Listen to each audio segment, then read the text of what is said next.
शिशु संगोपन संस्था संचलित सविता रमेश फिरोदिया प्रशाला Ahmednagar standard 5th subject English talk talk tong tong all day long. Students, look at these instruments. These instruments are used by carpenter. Carpenter म्हणजे सुतार. या वस्तू सुतार आपले काम करताना वापरत असतो. Look at this picture. This is a hammer. Hammer म्हणजे हातोडा. This instrument is used by blacksmith. Blacksmith म्हणजे लोहार.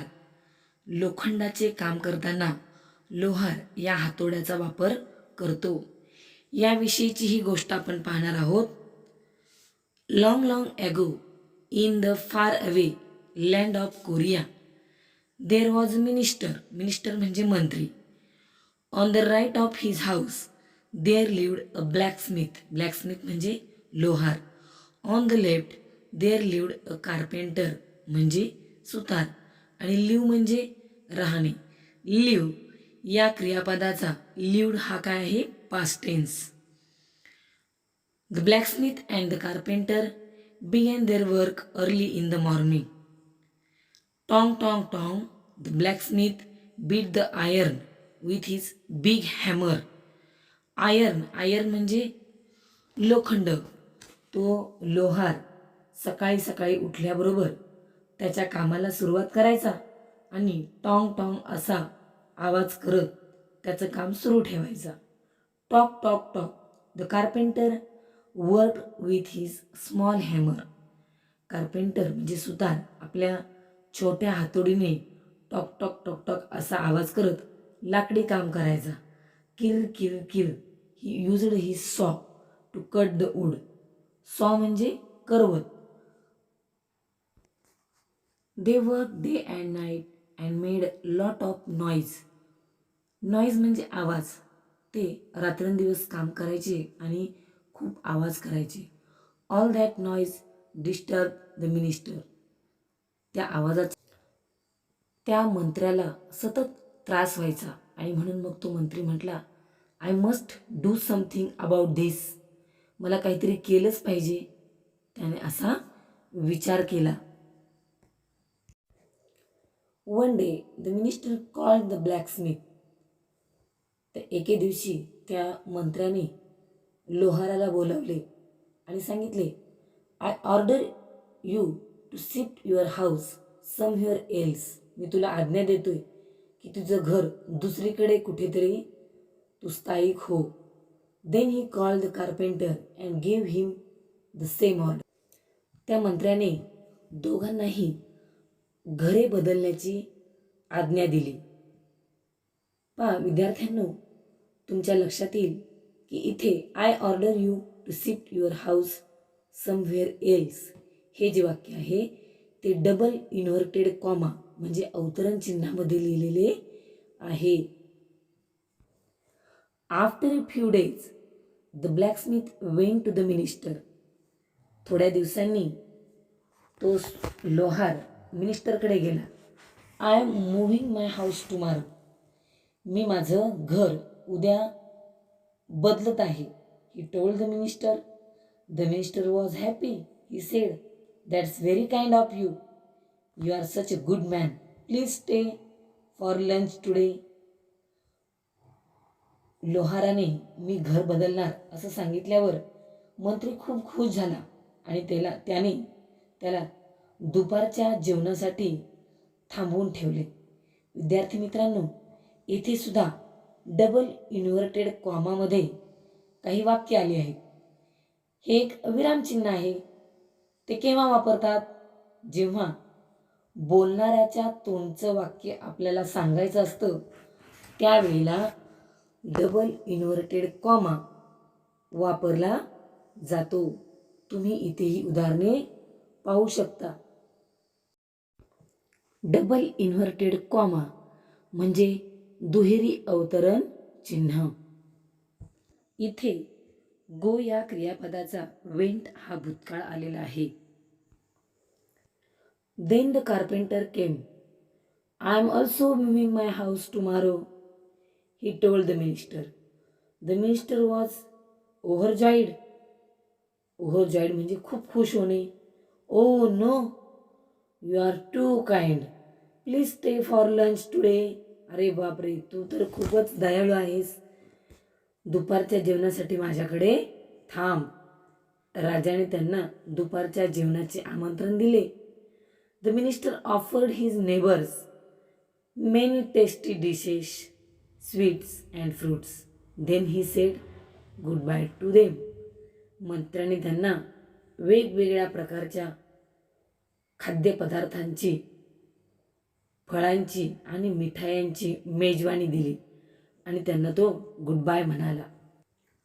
The next day when the minister went to bed, he thought, at last I will have some peace. Tomorrow, when I get up, I will listen to the sweet sound of birds. How nice it will be. राजा त्या रात्री झोपण्यासाठी आपल्या बिछाण्यावर गेला तेव्हा त्याने विचार केला की आता मला थोडासा काहीतरी आराम मिळेल.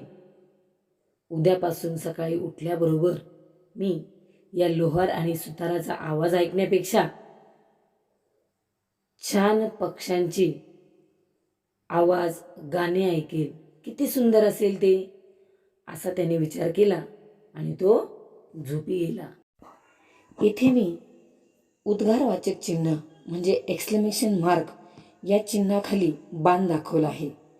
बोलणाऱ्याच्या तोंडचे आश्चर्याचे शब्द व्यक्त करण्यासाठी या चिन्हाचा वापर केला जातो. त्याला एक्सक्लेमेशन मार्क असे म्हणतात. But the next morning the minister woke up with the sound of tong tong tong, talk talk talk, किर किर किर अगेन. दुसऱ्या दिवशी मात्र सकाळी उठल्यावर पुन्हा तोच आवाज, टॉक टॉक टॉंग टॉंग, किर किर. He got annoyed. Got annoyed म्हणजे आश्चर्यचकित होणे. तो आश्चर्यचकित झाला की हे काय झालं. He called his servants. Go and see who is making all that noise. जा लवकर पहा, हा आवाज कोण करते ते. दुसऱ्या दिवशी उठल्यानंतर राजाला जेव्हा वाटलं की आता मला सकाळी सुंदर पक्ष्यांचा आवाज ऐकू येईल, मात्र झालं उलटच. त्या राजाला पुन्हा टॉंग टॉंग, किरकिर, टॉक टॉक असा आवाज ऐकू आला आणि राजा खूप चिडला, चवताळला. गॉट अनॉइड म्हणजे खूप राग येणे. आणि त्याने आपल्या नोकराला बोलवून कोण आवाज करते ते पाहण्यास सांगितले. After some time the servant came back. They had some news for the minister. थोड्या वेळाने ते नोकर मागे आले आणि त्यांच्याकडे मंत्र्याला देण्यासाठी एक खूप वेगळ्याच प्रकारची बातमी होती. The carpenter and the blacksmith had moved their houses. The blacksmith had moved to the carpenter's house and the carpenter moved to the blacksmith's house. पहा, त्या दोघांनी आपापसातच घरांची बदली केली होती. The blacksmith and the carpenter carried on their work in their houses day and night.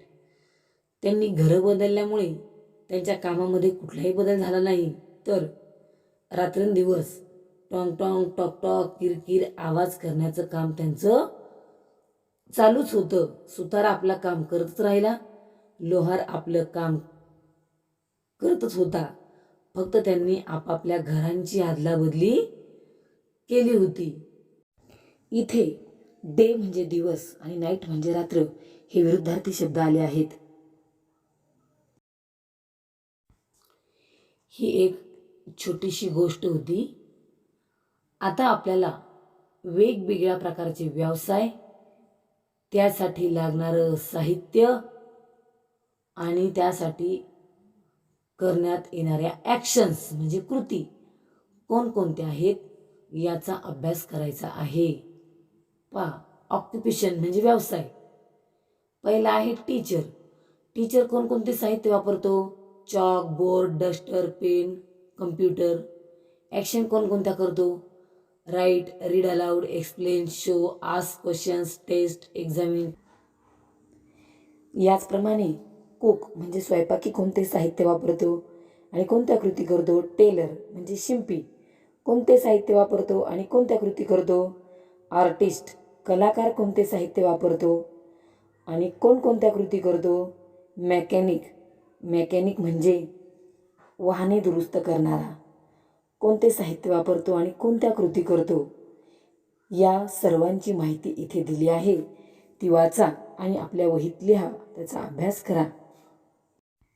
विद्यार्थी मित्रांनो, आपण या गोष्टीमध्ये लोहार टॉंग टॉंग असा आवाज करतो हे पाहिले. सुतार किर किर आणि टॉक टॉक असा आवाज करतो हेही पाहिले.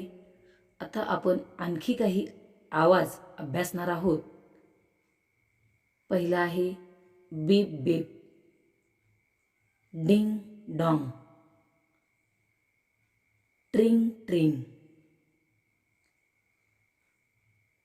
Clap clap. हे वेगवेगळ्या प्रकारचे आवाज आहेत. त्यानंतर knock knock, tring tring, drip drip,